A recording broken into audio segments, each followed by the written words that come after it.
আসসালামু আলাইকুম। এবার শাপলা চত্বর থেকে সরকারকে কড়া বার্তা দিলেন বর্তমান সময়ের আলোচিত ইসলামিক স্কলার আবু তোহা মোহাম্মদ আদনান। আসসালামু আলাইকুম ওয়া রাহমাতুল্লাহি ওয়া বারাকাতুহু। সম্মানিত তাওহীদের জনতা, কেমন আছেন?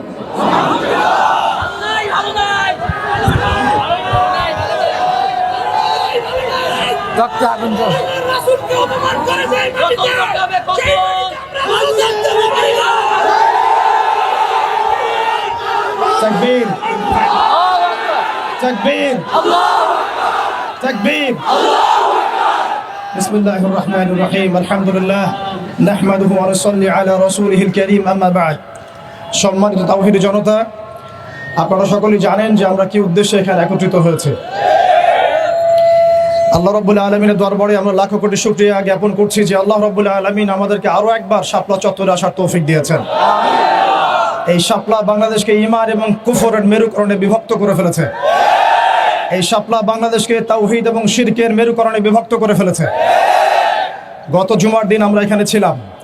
আমরা কি দাবি উত্থাপন করেছি সেটা আমাদের প্রশাসন সরকার খুব ভালো করেই জানেন, কিন্তু বিগত 7 দিনে আমরা এর বিরুদ্ধে কোনো রকম ব্যবস্থা গ্রহণ করতে দেখি নাই। আমরা এখানে তথাকথিত কোনো গণতান্ত্রিক আন্দোলন করতে আসি নাই। আমরা এখানে কোনো ইলেকশন করতে আসি নাই। আমরা এখানে নতুন কোনো রাজনৈতিক দল ঘোষণা করতে আসি নাই। আমরা এখানে কোনো রাজনৈতিক দলের লেজুর বৃত্তি করতেও আসি নাই। আমরা যারা এখানে হাজির হয়েছি একমাত্র আল্লাহ এবং তার রাসূলের মহব্বতে হাজির হয়েছি। আমরা যারা এখানে হাজির হয়েছি শুধুমাত্র এক আল্লাহ এবং তার রাসূলের প্রেমে হাজির হয়েছি। আমরা বাংলাদেশের মধ্যে খেয়াল করে দেখছি অভ্যুত্থান হচ্ছে, সংবিধান সংস্কার হচ্ছে, নতুন রাজনৈতিক দল গঠন হচ্ছে, ইন্টারনাল অনেক মিটিং হচ্ছে, অনেক মিছিল হচ্ছে, পলিসি মেকিং হচ্ছে, এবং আমরা দেখছি নির্বাচনের প্রস্তুতি চলছে। কিন্তু 16 কোটি মুসলিম দেশের 16 কোটি মুসলিম জনতার এই বাংলার মাটিতে সাতেমে রাসূলদের বিচারের কোনো ব্যবস্থা গ্রহণ করা হচ্ছে না। তার মানে কি আমরা ধরে নিব যে সাতেমে রাসূল এই ইস্যুটি এবং মুরতাদ এই ইস্যুটি, ব্লাসফেমির এই ইস্যুটি আপনাদের কাছে রাজনীতি, অর্থনীতি, সংস্কৃতির চাইতে গৌণ বিষয়? আমরা কি এটা ধরে নিব? রাসূলুল্লাহ সাল্লাল্লাহু আলাইহি ওয়াসাল্লামের শানের খেলাফ কথা বলা, তার বিরুদ্ধে বক্তব্য দেয়া, লিখনি স্থাপন করা এবং তার বিরুদ্ধে অবস্থান নেওয়া, এটা আপনাদের রাজনীতি, অর্থনীতি, শিক্ষা, সংস্কৃতির চেয়ে বেশি গুরুত্বপূর্ণ? যদি এটা আপনারা প্রচার করতে চান এবং এটা প্রমাণ করতে চান, তাহলে বাংলার তাওহীদের জনতা কিন্তু চুপ করে বসে থাকবে না। তাওহীদের জনতা, আরেকটা বিষয় আমি স্পষ্ট করতে চাই, সেটা হচ্ছে বাংলাদেশে কেউ হিন্দু হোক আমাদের কোনো আপত্তি আছে? কেউ বৌদ্ধ হলে আমাদের কোনো আপত্তি আছে? কেউ খ্রিস্টান ধর্মাবলম্বী হলে আমাদের কোনো আপত্তি আছে? কেউ যদি নাস্তিকও হয়ে যায় আমাদের কোনো আপত্তি নাই।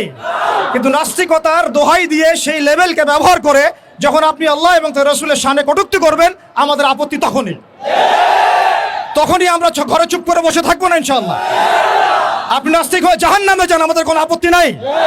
কিন্তু নাস্তিকতার আদলে আপনি মুসলিমদের সেন্টিমেন্টকে আঘাত করতে পারেন না। আপনি কোন ধর্মের তাবেদার হয়ে ইসলাম ধর্মকে কটূক্তি করতে পারেন না। আপনি ইসলাম ধর্মের এবং তাওহীদি জনতার সেন্টিমেন্টে আঘাত করতে পারেন না। আমরা নবী সাল্লাল্লাহু আলাইহি ওয়াসাল্লামের স্পষ্ট হাদিস শুনিয়েছিলাম, আপনাদের সবার মনে আছে, মান সাব্বা নাবিয়ান ফাকতুলু, মান সাব্বা নাবিয়ান ফাকতুলু, মান সাব্বা নাবিয়ান। এখন আপনারা সবাই জানেন এই দায়িত্ব কার উপর বর্তায়? এই দায়িত্ব বর্তায় আমাদের সরকারের উপরে। সরকার মুসলিম হোক, অমুসলিম হোক, ইন্টারিম হোক অথবা দলীয় সরকার হোক, যে কোনো সরকারি হোক না কেন, তার উপরে দায়িত্ব বর্তায় তারা যেন সাতেমে রাসূলের বিচার করেন, তারা যেন আল্লাহ দ্রোহীদের বিচার করেন, তারা যেন ইসলাম বিদ্বেষীদের বিচার করেন, তারা যেন ইসলাম ফোবিয়া যারা ছড়ায় তাদের বিচার করেন। কিন্তু এখন পর্যন্ত আমরা তাদেরকে মামলা নিতে পর্যন্ত দেখি নাই। আমাদের ভাইয়েরা থানায় থানায় ঘুরেছেন, মামলা নেওয়া হয় নাই। এই তথাকথিত গণতান্ত্রিক আইনের এবং এই তাগুতি সিস্টেমের মার পেছে সাতেমে রাসূলের মতো স্পর্শকাতর ইস্যুতে মামলা নেওয়া হচ্ছে না। তাহলে কি আমরা এটা প্রমাণ করেছেন আপনারা তাহলে যে তাগুতি বিধান কখনোই সাম্য এবং ইনসাফ কায়েম করতে পারে না? আপনারা নিজেরাই প্রমাণ করেছেন যে তাগুতি বিধান এবং মানবরচিত সংবিধানগুলো, আইনগুলো কখনো মুসলিমদের সেন্টিমেন্টের পক্ষে আসতে পারে না। তারা কখনো সাতেমে রাসূলের পর্যন্ত বিচার করতে পারে না। তারা আল্লাহ দ্রোহীদের বিচার করতে পারে না। তারা ইসলাম বিদ্বেষীদের কোনো বিচার করতে পারে না। আপনারা পারেন শুধু দুটো কাজ করতে, এক পশ্চিমাদের তাবেদারি করতে এবং দুই ভারতীয়দের তাবেদারি করতে এবং তাদের অভ্যন্তরীণ দালালদের তাবেদারি করতে। অতএব আমরা আবারও সতর্ক করতে চাই, এই সুস্পষ্ট হাদিসের উপরে আপনারা আমল করুন। অন্যথায় তাওহীদি জনতা শরিয়া আইন বাস্তবায়ন করার প্রক্রিয়ার দিকে হাঁটবে ইনশাআল্লাহ। ইয়া খিলাফা ইয়া শাহাদাত, হয় খিলাফত না হয় শাহাদাত, হয় খিলাফত না হয় শাহাদাত। সম্মানিত তাওহীদি জনতা, আমি অল্প কথা শেষ করব। আমরা এই তাগুতি সিস্টেমের কাছে কোনো রকমের আবদার করতে এখানে আসি নাই। আমরা তাগুতি সিস্টেমের কাছে আবদার করতে আসি নাই, বরং আমরা অধিকার পেশ করতে এসেছি। এটা আমাদের কোনো দাবি না, বরং মৌলিক অধিকার। আমরা আমাদের মৌলিক অধিকার পেশ করতে এসেছি। প্রিয় তাওহীদি জনতা,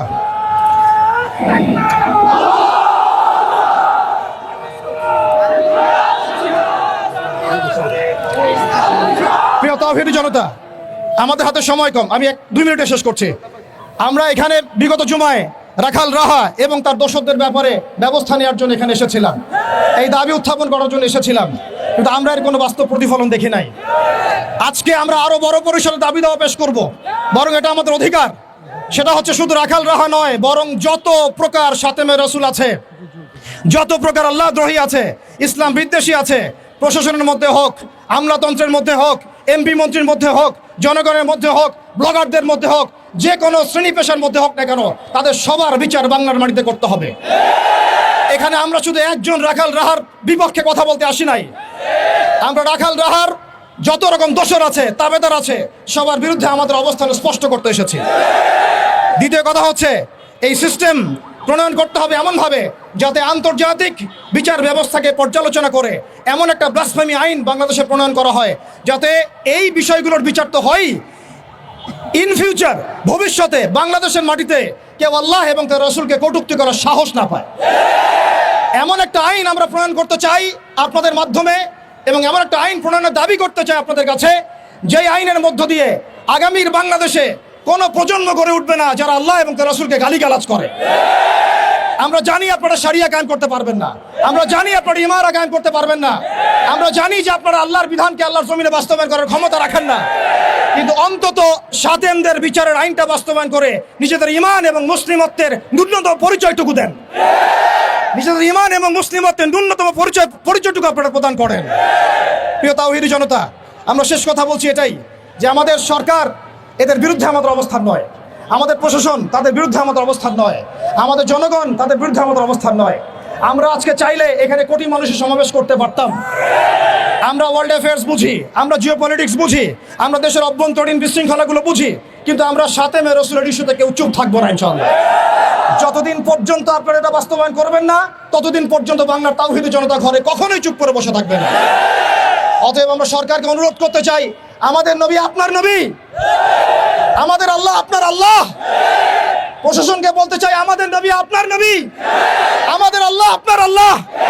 আমরা জনগণকে বলতে চাই, আমাদের আল্লাহ আপনার আল্লাহ, আমাদের নবী আপনার নবী। এটা কোনো সাম্প্রদায়িক আন্দোলন নয়, এটা কোনো সাম্প্রদায়িক আন্দোলন নয়, এটা একটা জাতীয় আন্দোলন, এটা একটা জাতীয় আন্দোলন। মান সাব্বা নবিয়ান ফাকতুলু, মান সাব্বা নবিয়ান, মান সাব্বা নবিয়ান। ওয়া আখিরু দাওয়ানা আনিল হামদুলিল্লাহি রাব্বিল আলামিন।